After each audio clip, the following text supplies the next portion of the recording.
todos. Primeiro agradecer ao professor José Eduardo. Viajávamos sexta-feira para Coimbra e ao longo dessas viagens que tenho feito com o professor José Eduardo, ele dá algumas centenas de telefonemas. Ele tem que ter alguém secretariando, e numa dessas viagens eu tentei ser o secretário, mas eu não conseguia, porque fiquei tonto durante a viagem com tanto telefonema. E num desses ele me informou dessa possibilidade de falar hoje. Eu agradeço ao professor José Eduardo o convite e estamos aqui. O título foi o próprio professor José Eduardo que colocou, viu? Fabricar religião no Brasil. Nós tínhamos conversado um tempo atrás sobre a possibilidade de escrever um artigo nessa direção. 2 pontos, o caso da Igreja Universal do Reino de Deus. A gente vai tentar dar algumas informações sobre a Universal, é um pano de fundo, mas na realidade é o campo religioso brasileiro.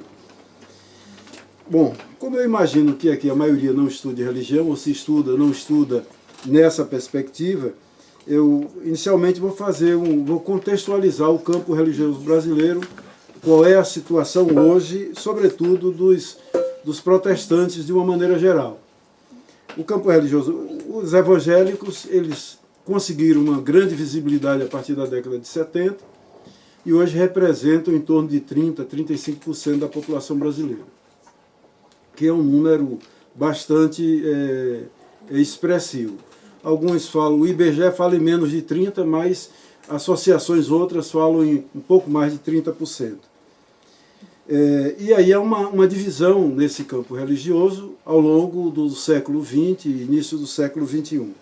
De um lado, nós temos no Brasil os protestantes históricos, presbiterianos, batistas, etc., que ainda representam, esses protestantes, um grande número da população brasileira, mas são grupos que ou estão estagnados ou crescem, no máximo, vegetativamente no interior de suas denominações. E aí nós temos o campo pentecostal, fazendo parte desse universo maior de religiosos protestantes, que se inicia a partir do início do século XX, 1910 e 1911, com a Congregação Cristã no Brasil em 1910, e a Igreja Evangélica Assembleia de Deus em 1911. Ressalto que esses 2 grupos aí, chamados de pentecostais clássicos, a Assembleia de Deus é a maior igreja, a maior denominação do Brasil. 12 milhões, em torno de 13 milhões de fiéis, dados do IBGE. Eu sempre brinco o seguinte, a Assembleia de Deus diz que onde tem uma farmácia tem uma igreja Assembleia de Deus. Eu acrescentaria hoje, com dados de hoje, que onde tem uma farmácia tem 5, 10 igrejas de outras denominações além da Assembleia de Deus. É uma igreja fortíssima, uma marca muito forte, com centenas de divisões hoje no Brasil, porque quando eu estudei a primeira vez na década de 80 a Assembleia de Deus, havia na realidade 2 ministérios, Madureira e Missão. Quando eu terminei tinha 4. Quando eu fechei a dissertação surgiu mais um, que é o Bom Pastor. E quando eu voltei 10 anos depois para estudar, encontrei 27 ministérios. E depois, mais 10 anos depois, aí ia perder de vista, a gente não sabe exatamente quantos ministérios, porque todo mundo que sai e quer criar uma igreja nova mantém a marca da Assembleia de Deus. Continua ainda uma igreja muito forte, que cresce, tem força política, inclusive no Congresso Nacional, porque a partir de 84 decidiu que participaria da política. Um outro grupo dos pentecostais, aí nós chamamos de primeira onda, ou pentecostais clássicos, vem a partir da década de 50 do século XX, que são chamados pentecostais de cura divina ou pentecostais de segunda onda.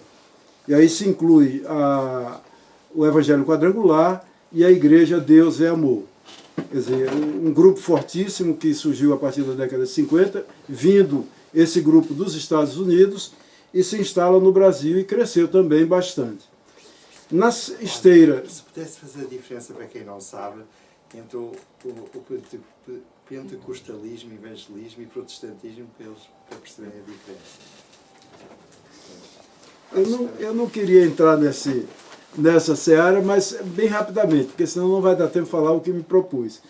Na realidade, os pentecostais se diferenciavam, eu estou dizendo se diferenciavam porque está em curso no Brasil há uns 30 anos o processo de pentecostalização de todos os evangélicos. Então hoje você não sabe distinguir uma igreja pela placa. Então se você entra numa igreja presbiteriana ou igreja batista, você não sabe exatamente se ela é histórica na sua essência, porque ela adotou ao longo dos anos práticas que são pentecostais. O falar línguas estranhas, a glossolalia, os rituais de cura divina, uma maior evidência de cânticos que não era tão comum nos protestantes históricos. Além, é claro, eu estava a dizer, na esteira desse protestantismo, desse pentecostalismo de cura divina, houve o processo de renovação carismática em todo o meio protestante. E aí você tem Igreja Batista, a Convenção Batista Brasileira, que é tradicional, a Convenção Batista Nacional, que é renovada, que é de renovação carismática, mas você tem no metodismo, você tem na Igreja Presbiteriana. Para se ter uma ideia, nós temos hoje no Brasil em torno de 20 a 25 tipos de igrejas presbiterianas, e a grande maioria de tendência renovada. Esse pentecostalismo, o primeiro clássico, se evidenciava na glossolalia, o marketing principal eu chamo de era o uso da glossolalia. Os de cura divina, o marketing principal foi sempre os rituais de cura divina, mas também tinha a glossolalia. E a partir da década de 70, aí aparece o que eu chamo de fenômeno brasileiro, que é a Igreja Universal do Reino de Deus. 1977 é fundada no Rio de Janeiro, uma igreja que cresceu muito e cresceu com base no confronto, no conflito com outros grupos religiosos, sobretudo com a Igreja Católica, mas muito fortemente com as igrejas de matriz africana, Candomblé e a Umbanda. E esse crescimento se deu, num primeiro momento, nos centros urbanos, utilizando a compra, o aluguel de cinemas ou grandes galpões, mas que hoje a Universal do Reino de Deus ela está espalhada no Brasil inteiro, agora construindo grandes catedrais. Rio de Janeiro, Bahia, Salvador. Agora mesmo eles estão iniciando uma catedral na cidade de Aracaju, que é a cidade onde eu resido, e fora isso o Templo de Salomão, que custou alguns milhões de reais, construído no bairro do Brás, em São Paulo. Esse crescimento ele continua durante a década de, sobretudo, 80 e 90, mas a partir da década de 2000, esse crescimento arrefeceu, diminuiu. Tanto é que no censo, a comparação entre 2000 e 2010, o censo registra uma queda na população de fiéis da Universal do Reino de Deus. Tinha em torno de 2 milhões e 200. Em 2000, no censo de 2010, esse número caiu para 1 milhão e 800, um pouco mais de 1 milhão e 800, ficando em quarto lugar em termos de tamanho de igreja no Brasil. Em primeiro lugar, a Assembleia de Deus, depois vem a Batista, em terceiro, a Congregação Cristã do Brasil, e em quarto lugar, a Universal do Reino de Deus. Entre as protestantes, né? Porque a católica ainda é a principal. Assim, em torno de 70% da população continua católica, mas continua perdendo fiéis. Agora, é um paradoxo, porque mesmo perdendo fiéis, a Igreja Católica, os seus templos, as suas igrejas, essas igrejas continuam cheias para as missas. Isso quer dizer que há uma queda, uma diminuição do fiel católico, daquele que não é o praticante, o católico não praticante. Isso tem acontecido, continua ainda essa diminuição.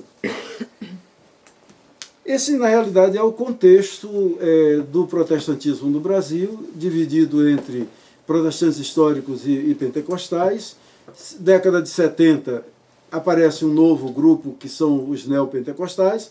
Agora o marketing principal deixa de ser a glossolalia e cura divina, passa a ser a teologia da prosperidade, mas aliando todas essas práticas passadas do pentecostalismo e outras práticas de todos os grupos religiosos, na medida em que a Universal teve a capacidade de que foi sempre uma característica da Igreja Católica. A Universal parece que bebeu da Católica a capacidade de sincretizar esses valores, bebendo de outros grupos da Igreja Católica. E eu cometi um mico na entrevista com a direção da Igreja Universal aqui, porque caí na besteira de falar dessa proximidade com os rituais católicos. E aí o meu interlocutor, ele só faltou me pegar. Ele disse, não, nós não temos nada a ver com a Igreja Católica, nada do nosso ritual, nada da nossa liturgia, mas tem muito da Igreja Católica. O nome, a liturgia, determinados elementos utilizados nos rituais católicos, a Universal se utiliza. Eu pensei muito rapidamente, antes de entrar esse fabricar igrejas, o fenômeno Igreja Universal do Reino de Deus, falar um pouco sobre duas coisas. Uma que eu trabalhei na minha tese de doutoramento, que foi os que eu chamo de grupos independentes. Esses grupos independentes, quase que necessariamente, eles não se transformam em igrejas, permanecem grupos independentes dirigidos por alguém que tem carisma dentro da sua própria religião, sem se afastar da igreja da qual faz parte. Eu citei lá alguns grupos, mas destaquei apenas dois, que foi o Poço de Jacó e um outro que era dirigido por um ex-travesti.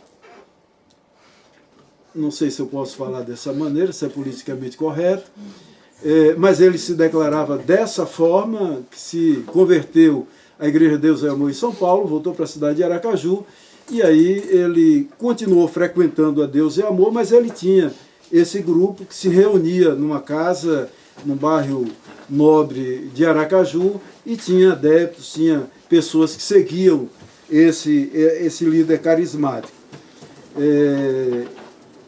O grupo independente que eu chamo, ele continua, a liderança continua participando da igreja, mas ele tem lá, e a igreja não tinha maiores dificuldades em aceitá-lo. Essa senhora que dirigiu o Poço de Jacó, ela originária do Candomblé, uma cidade do interior do estado de tradição negra e de Candomblé. Ela dirigia o grupo, mas ela veio inicialmente para Aracaju, para a Assembleia de Deus. O pastor não gostou muito da ideia do Poço de Jacó. Ela foi então para uma igreja batista que permitiu que ela permanecesse lá com o Poço de Jacó. E o Poço de Jacó recebia gente do Rio de Janeiro e de São Paulo para os cultos, que eram muito parecidos com sessões, mas para os cultos nos quais ela fazia os rituais de cura, e havia assim uma grande aceitação. Nesse culto independente desse ex-travesti, eu vi uma coisa que nunca tinha visto em igreja nenhuma. Eles começaram o culto, a liderança, o rapaz não estava, foi uma senhora que assumiu o ritual. Eles começaram a andar em círculo numa sala grande, as pessoas que estavam sentadas se levantavam, aqueles que foram participar, e de repente é como se o corpo dela, ela se tornasse um cavalo, como no candomblé, para receber uma entidade. A entidade era Jesus Cristo. Eu nunca tinha visto, porque o fenômeno da glossolalia não há esse impacto de saída de si, como acontece no uso do cavalo. E essa senhora teve tanto na entrada quanto na saída. Esse culto desapareceu pouco tempo depois da morte do rapaz, porque ele se declarou curado da AIDS e deixou de submeter-se ao tratamento, e pouco tempo depois ele veio a falecer. Segunda coisa, aí sim, já pensando na fábrica de igrejas, ou fabricar igrejas, no caso Universal do Reino de Deus, eu quero fazer uma ponte especificamente em função do título, o caso universal, para dizer que a partir da Igreja Universal houve uma maior pulverização de igrejas no Brasil. Ela, enquanto instituição, ela foi também uma fabricante de igrejas, porque os templos se proliferaram no Brasil, mas a partir dela também essa proliferação se ampliou, na medida em que várias igrejas surgiram No primeiro momento, grandes igrejas surgiram a partir da Igreja Universal do Reino de Deus e, em seguida, a proliferação a partir de qualquer igreja no Brasil. E aí a gente vai tentar explicar um pouco isso.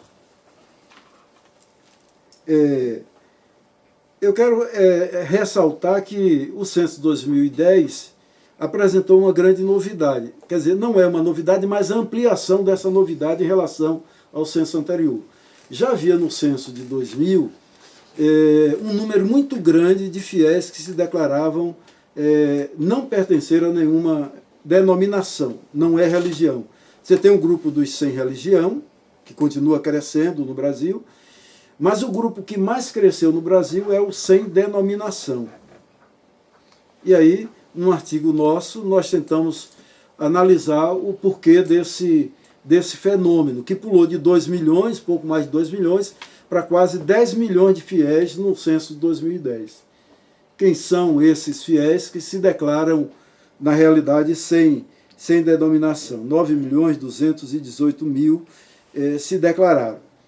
É como se esse grupo de quase 10 milhões, eles ficassem no limbo da própria pesquisa, do censo, porque ele não pertence ao pentecostalismo clássico, não pertence ao neopentecostalismo e não pertence aos protestantes históricos. Eles se declaram protestantes, mas sem denominação. E aí, provavelmente, muitos estudos estão sendo realizados a partir do censo de 2010 e há algumas especulações acerca dessa situação. Abro um outro parêntese, artigo recente, 28 de março deste ano, no Jornal Globo, um jornal brasileiro, afirma que a cada 1 hora no Brasil se cria uma igreja nova. A cada 1 hora. É muito maior do que a criação de empresas, pequenas, médias e micro empresas no Brasil. O número é muito maior do que a criação de novas empresas. E é verdade, no Brasil eu fazia um percurso de 20 quilômetros da minha casa até a igreja que eu frequento, em um trecho de 3, 4 quilômetros você tem 20 a 30 igrejas, sendo que a cada semana você tinha uma igreja nova. É claro que quando se abre uma nova, se fecha uma outra. Eu vou explicar depois. A velocidade com que se cria é a mesma velocidade com que se fecha essas igrejas independentes, que eu chamo de independentes, que possivelmente estaria incluída dentro desse rol de 9.200.000 fiéis que se declaram sem denominação. Quais seriam os motivos para essa proliferação? Primeiro, a coisa antiga do protestantismo, da liberdade de interpretação. Como todo mundo é sacerdote, como todo mundo pode interpretar a Bíblia, ela está aí para ser interpretada, então cada um se julga no direito de ser um intérprete e um líder carismático, alguém que se opõe à liderança da igreja da qual faz parte. Então, o primeiro aspecto a ser considerado seria, na realidade, essa liberdade no âmbito do protestantismo que permite essa liberdade de interpretação. A coisa é muito simples. Eu participo de uma igreja há 45 anos e nós tínhamos um grupo que reunia 40, 50 pessoas. Um grupo que saía do templo, do espaço do templo e que se reunia fora. Quer dizer, isso é uma tentação para quem tem algum tipo de carisma, para pegar esse grupo, sem maiores esforços, e criar uma igreja. Não tem problema nenhum. E aí viria o outro aspecto a ser considerado para essa pulverização de igrejas, que seria, na realidade, a fragilidade da legislação brasileira para se abrir uma igreja. Não há qualquer impedimento. Se eu quiser, eu chego no Brasil em fevereiro, alugo um salão, grande ou pequeno, não importa, ou então faço na garagem da minha casa, e vou no cartório, vou na internet, copio um estatuto com base no Código Civil, pego o estatuto com base no Código Civil brasileiro, preencho, faço as adequações, me autodeclaro pastor, presidente dessa nova igreja, vou no cartório registro e a nova igreja está registrada. E eu me autodenominei pastor sem nunca ter estudado na realidade para ser pastor. É assim que funciona. É assim que funciona. Eu falei da velocidade de abrir e a velocidade de fechar, daria um estudo fantástico. Agora, como eu passei 20 anos da minha vida na burocracia, eu só fazia observar essas coisas. É a mesma velocidade de abrir e de fechar. Por quê? Aí é uma especulação, é uma hipótese. Você abre o fiel que se declara carismático e que de fato tem um certo carisma dentro do seu grupo, ele sai e abre uma igreja. Ele aluga um galpão, ou uma garagem, uma casa mesmo e instala o seu templo. Coloca, daqui a pouco eu vou dizer alguns nomes exóticos de igrejas novas no Brasil. Ele abre lá o templo. Só que ele acha que pelo carisma dele, aquela igreja vai crescer. Crescer a tal ponto que vai lhe permitir viver da igreja. Mas é um engano muito grande, porque como o mercado é muito competitivo, é altamente disputado, e outros têm instrumentos e ferramentas muito mais poderosas, você pegar uma Igreja Mundial do Poder de Deus, tem programa e televisão, a Universal, que domina televisão e rádios, a Internacional da Graça de Deus, que são as três grandes, ou as duas grandes em função da Universal, que os criadores, tanto da Mundial quanto da Internacional da Graça de Deus, saíram da Universal. Então a competição é muito difícil. Então competir com uma Assembleia de Deus que tem em cada rua uma Assembleia de Deus. Então a competição é grande. Como ele não consegue sobreviver, ele tem que trabalhar. E aí é literalmente isso que acontece. A igreja é fechada por conta disso. A IURD surge como um parâmetro, porque eu quero dizer a vocês que ela parou de crescer no Brasil. Ela parou. Eu acho que hoje o número maior é de templos fechados do que abertos, novos templos. No estado, por exemplo, onde eu resido, esse número tem diminuído, mas foi o parâmetro de crescimento, foi quem deu visibilidade ao protestantismo no Brasil a partir da década de 70. Seja por conta do crescimento, seja por conta do controle de emissoras de rádio no Brasil inteiro, seja pelo controle de uma rede de televisão, que é a segunda maior audiência do Brasil, competindo com a Rede Globo, que é a Rede Record, com material impresso para divulgação a exaustão. É uma igreja poderosíssima, continua ainda nessa mesma forma, mas diminuindo o número de fiéis. Contudo, ela foi uma espécie de modelo que outras igrejas buscaram para os seus respectivos crescimentos. Não é exagero dizer que a cada uma hora se cria uma igreja nova no Brasil. Eu listei duas causas possíveis, que seria a liberdade religiosa de interpretação da Bíblia, que permite o crescimento, a liberdade ou até mesmo a frouxidão na legislação brasileira, que talvez seja o país com maior liberdade para a criação de igrejas, seja o Brasil, e aí você abre uma igreja a cada dia. Eu listei aqui, eu tenho uma centena de nomes de igrejas, mas esse número é muito maior, de igrejas novas que abrem e que fecham. Vou citar apenas alguns para que vocês... Igreja da Água Abençoada, Igreja Chave do Éden, Igreja Batista ao Glória, Cruzada de Emoções, Comunidade do Coração Reciclado, Igreja Barco da Salvação, Igreja Menina dos Olhos de Deus. Olha, isso não é piada não, vocês estão rindo, mas não é piada. Os nomes são de fato exóticos, mas isso, nesse caminho que eu faço, que eu fazia até bem pouco tempo, de 3, 4 quilômetros, entre os 20 que eu percorria da minha casa até lá, você tem algumas dezenas de igrejas com essas designações. Cruzada do Poder Pleno e Misterioso. O autor dessa lista, que é o professor Leonildo Silveira Campos, ele coloca algumas igrejas que eu não colocaria, porque ele coloca inclusive a Igreja Universal do Reino de Deus nesse número de nomes exóticos. Não seria mais exótico, seria uma igreja já institucionalizada, que faz parte do campo religioso. Igreja evangélica, luz no escuro. Igreja evangélica, o Senhor vem no fim. Agora precisa criar uma luz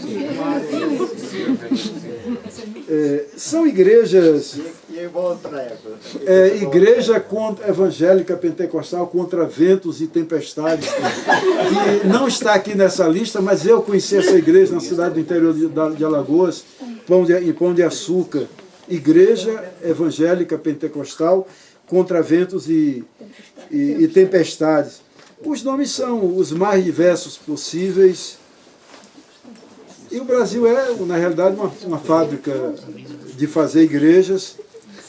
Além de toda a liberdade para se criar, as igrejas têm isenção de impostos, que é uma coisa grave. Eu tenho publicado coisas contra a isenção. Em qualquer momento eu devo ser excomungado por conta disso. Porque tem isenção de IPTU, de imposto de renda, etc.